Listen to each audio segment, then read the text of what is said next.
Bonjour, comment allez-vous? En pleine forme? J'espère que tout va bien pour vous. Merci à tous ceux et toutes celles qui regardent le replay. Le meilleur est à venir, épisode 105 aujourd'hui. Merci de consacrer quelques minutes de votre temps à m'écouter ou à me regarder, peu importe. N'oubliez pas, vous avez une fonction sur Facebook maintenant qui vous permet de mettre cette fenêtre que vous regardez en tout petit dans un coin de Facebook et de continuer à travailler sur la page. Donc ne vous en faites pas, vous n'avez pas besoin de me regarder. Pardon, j'ai un peu de tout aujourd'hui. Vous n'avez pas besoin de me regarder. Le plus important, c'est d'écouter et surtout d'être inspiré, n'est-ce pas? Qu'est-ce que ça veut dire, ça? Qu'est-ce que ça veut dire? Ben oui. Eh bien, merci à tous ceux et toutes celles qui nous rejoignent. J'en ai raté quelques-uns, mais c'est pas grave, c'est pas grave. Je vois que Claire est là. Salut Claire, tu vas bien? Tu vas bien, tu vas bien, c'est parfait. Donc, plusieurs choses à vous dire. D'abord, comme d'habitude, j'ai pas mon iPad, donc je vais pas pouvoir partager avec vous les meilleurs traits d'humour, blagues qui sont passées sur les réseaux sociaux et que j'ai attrapées et que vous avez partagées avec moi. Vous continuez d'ailleurs à les partager et je vous en remercie infiniment. L'histoire du jour, dans quelques minutes, elle m'a, par exemple, voyez, c'est vous qui faites tout le travail, parce que l'histoire, je vais vous raconter dans quelques minutes, elle m'a été suggérée par Winona. Je te remercie, Winona. Toujours aussi grande pourvoyeuse de petites blagues et d'histoires inspirantes, ou d'histoires passionnantes, qui nous montrent combien les êtres humains que nous sommes pouvons faire de belles choses à notre niveau. Salut Nicolas! Je viens juste de t'envoyer un mail. Et je t'ai dit, tu vois, maintenant tu comprends pourquoi je t'ai dit, je t'envoie rapidement le mail et je t'en reparle plus tard. Bah oui, parce qu'il y avait le direct. Eh oui, oui, oui. Oui, oui, oui. Le volume 9 arrive. Je parle de La femme sans peur. Vous savez, ma série qui va bientôt s'achever. Je suis dans l'écriture du volume 10 d'ailleurs. Et ça fait drôle, ça fait drôle. On en reparlera un autre jour, on n'est pas là pour ça. Donc voilà, j'ai dit tout ce que j'avais à dire. Ah si, une information, mercredi prochain, il n'y aura pas de LMV. Pas de meilleur est à venir. Le meilleur est à venir, épisode 106, sera vendredi. Mercredi, je serai dans un avion, donc ça sera difficile de faire un direct. Sauf si la compagnie avait de la Wi-Fi dans l'avion, j'aurais pu le faire. Mais là, je ne pourrais pas, c'est pas possible. Donc mercredi, n'attendez pas, il n'y en aura pas, ça sera reporté à vendredi. D'accord ? Tu n'avais pas vu mon mail? Eh ben voilà, maintenant tu vas le voir. Et si tu vois l'heure à laquelle je l'ai envoyé, je l'ai vraiment envoyé juste à l'instant là. J'étais tellement content, tu as travaillé rapidement comme d'habitude. Nicolas, je vous le recommande d'ailleurs si vous êtes écrivain ou écrivaine et vous cherchez quelqu'un de talentueux et de très précis et rapide pour le travail de mise en page. Adressez-vous à Nicolas. Il est absolument formidable. C'est lui qui formate tous mes bouquins et j'ai totale confiance en lui. Totale confiance en toi. Pour te joindre, vous regardez sur sa page Facebook. Salut Marie-Cécile, la nouvelle rouennaise. Ça va bien aussi? Je t'ai dit, je suis né à Rouen, moi. Mais je suis aussi peu rouennais qu'on puisse l'être. J'ai quitté Rouen à l'âge de... J'avais pas 4 ans, à peine 4 ans. Même pas 4 ans, je crois, ouais, c'est ça. Donc je connais absolument rien de Rouen et j'y suis retourné quelques fois pour voir la famille, mais c'est tout. Et c'est grâce à toi, Marie-Cécile, que je découvre en fait Rouen. Je connais rien autrement. Salut Patrick, tu vas bien Patrick? Il fait beau chez toi, ici aussi il fait beau, sur les bords de l'Atlantique, en Algarve, il fait vraiment un temps magnifique en ce moment, c'est vraiment bien. Alors, de quoi allons-nous parler aujourd'hui? De qui allons-nous parler aujourd'hui? Eh bien, on va parler d'une jeune fille, une jeune fille qui a 10 ans aujourd'hui. Elle s'appelle Muskan. Et alors ça va faire la 3e fois, en 3 épisodes, qu'on parle de l'Inde. N'y voyez pas que je sois un fanatique de l'Inde, mais c'est vraiment le hasard. Ça fait 3 histoires de suite qui se passent en Inde. Parfois, je reste pendant plusieurs semaines en France ou dans d'autres pays ou en Afrique. Et j'ai eu une période très africaine où je découvrais beaucoup d'histoires sur l'Afrique, de belles histoires. Là, en ce moment, c'est en Inde. Il se passe des choses, pas maintenant, parce que des histoires ont cours sur plusieurs années, bien sûr. Mais là, on va raconter l'histoire de... Je vais raconter l'histoire de Muskan. Je ne vais même pas la raconter, je vais juste vous dire ce qu'elle a fait, ce qu'elle réalise. À l'âge de 10 ans, c'est déjà assez formidable. Et donc, Muskan a 10 ans, elle habite au centre de l'Inde, dans un État qui s'appelle Madhya Pradesh, dans la ville de Bhopal. Elle habite dans un bidonville de la ville de Bhopal. Et lorsque je prononce le nom de Bhopal, peut-être pour vous, ça vous rappelle quelque chose. Alors, ça vous rappelle quelque chose ou pas? Non? Et là, je souris moins. Je souris moins parce que, peut-être vous ne le savez pas, je pense quand même que vous devez le savoir, moi je m'en souviens. Bhopal, c'est un nom qui est lié maintenant à la plus grande catastrophe industrielle qui soit jamais arrivée dans le monde. La plus grande, oui, vraiment la plus grande catastrophe industrielle. Et moi, lorsque je pense à Bhopal, c'est très triste. Alors, je ne veux pas être triste parce que ce n'est pas le but du programme, mais juste un instant. Bhopal, en 2 mots, en 1984, il y avait une usine chimique américaine qui s'appelait Union Carbide. Et il y a eu des négligences, et on n'a pas fait attention. Je vais vous dire pourquoi je raconte ça après. Et boum, des gaz se sont échappés, et bien sûr, ont tué tous les Indiens qui habitaient autour. Enfin, tous, pas tous, bien sûr. On a calculé qu'il y a déjà plusieurs milliers d'Indiens qui sont morts. Il y en a à peu près 4000 qui sont morts juste après la catastrophe, à cause de ce gaz qui s'est échappé. Et une usine qui fabriquait des pesticides, entre parenthèses, vous voyez. Et chaque jour, tous les jours, il y a encore des gens qui meurent à cause de cette catastrophe autour de Bhopal. Parce que la contamination peut être rapide et vous tuer rapidement, ou elle peut être très très lente et vous tuer au bout de plusieurs dizaines d'années. Et c'est ce qui se passe. Donc Bhopal, j'aime pas le nom de Bhopal. La ville doit être, je la connais pas, mais c'est une ville comme une autre, une ville à peu près maintenant d'1 million, 1,8 million d'habitants. Je m'excuse, j'ai la toux. Mais quand on parle de Bhopal, moi je pense toujours à cette sinistre, comment dire, course après l'argent, the worst side of capitalism, le côté le plus abject et le plus horrible du capitalisme, en gros. Voilà, c'est ça que je voulais dire. C'est triste. Et donc, j'ai découvert cette histoire, enfin, Winona m'a apporté cette histoire à propos de cette petite fille qui s'appelle Muskan, qui n'a rien à voir avec la catastrophe, hein, je vais bien le dire, c'est pour ça qu'on va repasser maintenant du côté positif, parce que ça n'est pas là. Mais je tenais quand même à parler de Bhopal, parce que ce serait absolument incroyable que je raconte cette histoire sans dire qu'à Bhopal, dans cette ville, il y a eu la plus grande catastrophe industrielle qui soit jamais arrivée. Pire même que les catastrophes nucléaires qu'on a eues à Fukushima ou en Europe, machin chose, hein, vous savez, à Tchernobyl, etc. Mais tout ça pour dire, si vous avez le temps, lisez, renseignez-vous sur cette catastrophe, pourquoi elle s'est produite. Comment, pourquoi. Et vous verrez que, oui, c'est ce que je disais il y a quelques instants, hein, courir après l'argent, trop courir après l'argent, et ben ça conduit à la catastrophe. L'avidité conduit aux catastrophes. J'ai voulu parler et tousser, ça va pas. Pardon. Et donc, cette course à l'avidité, et c'était ça ce que je voulais dire, ça peut nous conduire à une catastrophe. C'est toujours la négligence qui conduit à la catastrophe. Toute une série de petites négligences. Ce n'est pas une grosse erreur qui conduit à la catastrophe. C'est toute une série de petites négligences qui conduisent à une grosse catastrophe. C'est toujours comme ça. Donc, c'est pour ça que moi, je dis toujours, je suis un anti-nucléaire. Bon, il y a l'industrie chimique, mais au moins le nucléaire, supprimer le nucléaire, qu'il n'y ait plus de nucléaire. On ne sait jamais. On ne peut pas dire que c'est sûr. Voilà. Donc, je reviens à Muskan. Muskan a 10 ans. Muskan est la fille d'un charpentier et la fille d'une mère au foyer. Elle habite donc à Bhopal, dans les bidonvilles de Bhopal, dans les bidonvilles situés dans le centre, du côté de Harera Hills. Et Muskan n'a pas grand-chose, hein. Elle va à l'école, rentre à la maison, sa maison est très simple. Elle habite dans une ruelle, perdue dans un dédale, un labyrinthe fait de maisons, avec un toit plat en tôle sur lequel on met des pierres. Et il y en a des dizaines et des dizaines de milliers comme ça. Donc elle vit sa vie de jeune fille. Excusez-moi, de 10 ans. Il va falloir que je boive quelque chose, hein, cela. Et c'est tout. Et puis, elle va à l'école. Elle a une sœur un peu plus âgée qui s'appelle Néa. Elle va à l'école.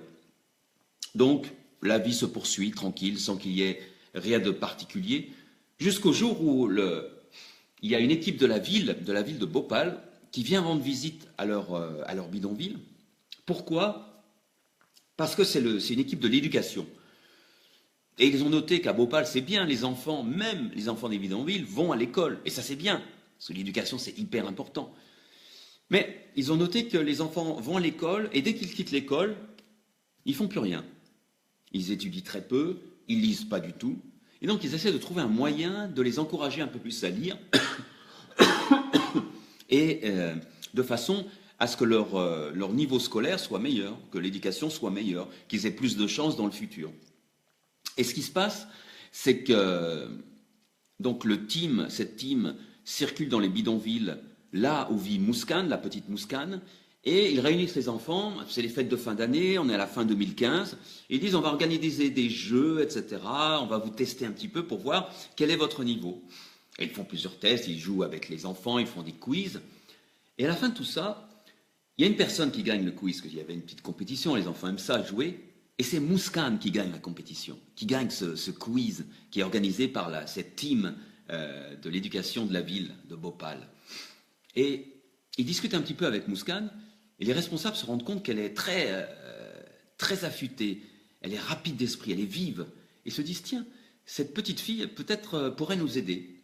Et ils proposent un deal à Muskan, qui est de lui prêter quelques livres, et une vingtaine de bouquins, de les garder chez elle et de les partager avec les enfants qui habitent autour de sa pauvre maison, hein, sa petite maison, dans le bidonville d'Harera Hills.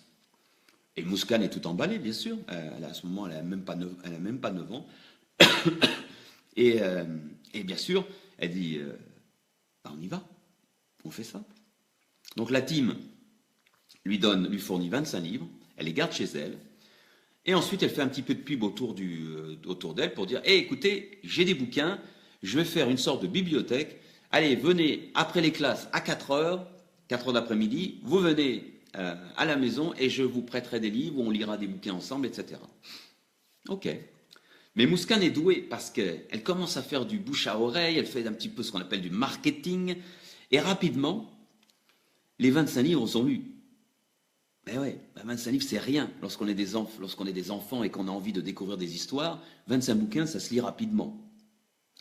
Muskan retourne voir les organisateurs, c'est l'équipe de l'éducation de la ville, et leur dit, écoutez, il me faut plus de bouquins parce que on a lu les 25 bouquins. Alors, étonnement des éducateurs, oui, c'est bien ça, Muskan, qu'est-ce que tu as fait? Je fais mon boulot, hein. Je fais du marketing, je fais de la pub, je lis, je les aide, j'organise des jeux. Les éducateurs sont épatés, ils disent bravo Muskan, allez on va te donner encore des bouquins. Et en tout ils finissent par lui donner à la mi-mars 2016 à peu près une centaine de bouquins, un peu plus d'une centaine de bouquins. Alors avec 100 bouquins c'est bon, là il y a de quoi faire. Ben non, parce que très rapidement la centaine de bouquins est lue par tout le monde. Tous les enfants du coin qui habitent autour, dans le bidonville, là où vit Muskan, ont lu tous les bouquins. Grâce, bien sûr, aux qualités motivationnelles, on va dire, de Muskan, qui n'a que 10 ans, je vous le rappelle, et qui motive les enfants à venir, et qui leur raconte des histoires, et qui les aide, etc. Et c'est à ce moment-là que la presse en Inde s'empare de cette histoire. Elle arrive aux oreilles d'un journaliste qui décide d'en parler, et l'histoire enfle. Et au moment où l'histoire sort dans les journaux, Muskan, avec un grand sourire, dit dites donc, 100 livres, c'est pas assez, on a déjà tout lu. Évidemment, tous ceux qui lisent cette histoire, ou beaucoup de personnes qui lisent cette histoire dans les journaux ou sur Internet, en Inde, décident d'aider Muskan et commencent à lui envoyer des bouquins. Mais non seulement de l'Inde, mais également des pays étrangers limitrophes, et d'un peu partout dans le monde, Muskan commence à recevoir des bouquins qui sont mis dans sa petite maison, dans la petite maison de ses parents, qui commencent à faire des yeux ronds et se disent « Mais qu'est-ce qui se passe ici ?» Je vous rappelle, ce sont des personnes très pauvres qui habitent dans un bidonville, où c'est entre 4 murs, il y a 2 pièces et un toit de tôle ondulé avec des pierres posées dessus pour pas que le toit s'envole, c'est tout. Et c'est devenu la bibliothèque du bidonville. En mars 2017. Aujourd'hui, il y a près de 700 livres dans la maison de Mouskan. 700. Je ne sais pas où ils dorment, les parents. Le papa qui travaille dur sur des chantiers doit avoir peur de rentrer chez lui le soir. Il va se dire, mais est-ce que je vais encore trouver une place pour dormir? Et si bien que maintenant, Mouskan lance un autre appel. Elle veut agrandir la bibliothèque, parce qu'évidemment, il n'y a plus de place. Il n'y a plus de place. Et elle veut non seulement agrandir la bibliothèque, puisque maintenant tous les enfants de son bidonville viennent lire chez elle, elle voudrait agrandir ça aux autres bidonvilles de la ville de Bhopal. Parce qu'elle, elle est à Harira Hills, mais elle voudrait agrandir ça dans les autres bidonvilles de Bhopal. Elle n'a que 10 ans, je vous le rappelle. C'est quand même quelque chose. Sa mère, elle, Maya, c'est le nom de la maman, elle est très fière. C'est une femme au foyer, modeste, qui ne pensait jamais que sa fille ferait la une des journaux en Inde et ailleurs, parce que moi j'ai découvert l'histoire sur un média américain, enfin c'est Winona, hein, excuse-moi Winona, qui a découvert l'histoire sur un média américain, une vidéo américaine, qui ne pensait jamais que sa fille irait aussi loin et créer des choses pareilles. Alors vous imaginez, elle est extrêmement fière pour des personnes qui habitent dans des bidonvilles, donc qui n'ont aucun avenir. Vous savez comment est la société par caste en Inde, donc c'est assez difficile. J'en parle pas parce que je ne connais pas bien le sujet, donc je ne veux pas raconter des bêtises. Mais enfin, vous imaginez que c'est extrêmement difficile. Et là, Mouskan, cette petite fille de 10 ans, change les choses. Parce que tous les jours à 16 heures, elle est là. Elle rentre de l'école, devant chez elle, elle sort un grand tapis, elle le déroule, elle sort les bouquins, elle les pose sur les marches devant la maison. Pas les 700 bien sûr, elle fait des rotations. Et les enfants commencent à arriver. Chaque jour, il y a à peu près une cinquantaine d'enfants qui viennent. Il y a des rotations, ça dépend des jours, etc. Alors il y a deux choses l'une. Les enfants, soit ils restent et ils lisent sur place, soit ils peuvent emprunter. Et donc, Mouskan doit tenir des comptes pour savoir qui a emprunté quoi. Mais maintenant, il y en a tellement qu'elle se fait aider par sa grande sœur, Neha, qui l'aide à mettre à jour toutes les entrées et les sorties des bouquins. Mais Mouskan va plus loin, puisqu'elle lit aussi. Tous les enfants ne savent pas lire, les plus jeunes ne savent pas encore bien lire, et donc elle lit aux enfants plus jeunes. Elle leur donne le goût de la lecture, qui est très important pour l'éducation. Et ils font aussi des jeux, du style savoir qui a lu le plus de livres en un mois ou en un an, etc. Donc tout ça vient de Mouskan, c'est sa propre initiative. On lui a donné les bouquins et après on lui a dit tu te débrouilles. Eh bien elle a su quoi faire. Et si vous voulez mon avis, retenez bien son nom, car je suis certain qu'on reparlera d'elle dans le futur. Et ça ne fait aucun doute. Voilà, c'est l'histoire du jour avec Mouskan, qui un jour, en fait, elle ne veut pas être bibliothécaire. Elle fait ça parce qu'elle aime bien, elle veut bien aider les autres. Mais elle veut être docteur. Elle sera docteur. Ou peut-être autre chose. Mais pour l'instant, elle veut être médecin. Et quand je vois les histoires comme ça de ces enfants qui sont tellement motivés, qui ont une telle motivation, enfin qui ont une motivation et on leur donne la possibilité de faire des choses autour d'eux, moi je trouve ça formidable et ça me donne beaucoup d'espoir sur l'avenir en fait. Alors non seulement ça me donne de l'espoir sur l'avenir, mais en plus ça me donne l'espoir sur l'avenir, enfin sur l'avenir en général, mais sur l'avenir de l'humanité, en particulier des femmes. Parce que la citation du jour que je vais vous donner, c'est une citation, alors je crois que c'est une citation sénégalaise, on dit que c'est une citation du Sénégal, qui dit « Éduquer une fille, c'est éduquer toute une nation ». Et c'est vrai, j'en ai déjà parlé, je ne vais pas me répéter. Éduquer une fille ou une femme, ou une jeune fille, oui, c'est éduquer une nation, c'est éduquer une famille. Éduquer un garçon, c'est éduquer une seule personne en général. Ce sont les femmes qui vont changer le monde futur, ce ne sont pas les hommes. Si c'était les hommes, on aurait déjà changé les choses. Il n'y aurait plus de guerre. Enfin, il y en a toujours, donc c'est pas ça. Et donc, c'est pour ça que je suis très heureux de vous raconter cette histoire de Mouskan, qui est toute simple. Il n'y a rien de spécial, il n'y a pas de larmes à verser. C'est pas du mélo, mais c'est une belle petite histoire, comme je les aime, et qui se produisent dans le monde entier. J'en ai une autre en réserve, je vous raconterai peut-être un jour, d'une petite Brésilienne qui fait exactement la même chose, mais avec d'autres moyens, dans l'état de Bahia, au Brésil. Un état que j'adore et que je connais bien. Là, je connais bien, là, je pourrais vous en parler. Voilà. Merci à Mouskan, donc. Et rappelez-vous cette citation du jour, éduquer une fille, c'est éduquer toute une nation. Je vous souhaite de passer une bonne soirée. Je vous rappelle, mercredi, pas de LMV. Je serai dans un avion, je ne pourrai pas vous faire ça. On se retrouve vendredi, 17h30, pour un nouveau direct. Et merci à tous ceux qui ont regardé le replay. Ah, j'avais encore toussé. Allez, bonne soirée à tous. Rappelez-vous, nous sommes les imbrisables. Nous pouvons faire tous et toutes beaucoup de choses, à notre petit niveau ou à un plus grand niveau. C'est fini pour l'épisode 105. Au revoir, merci.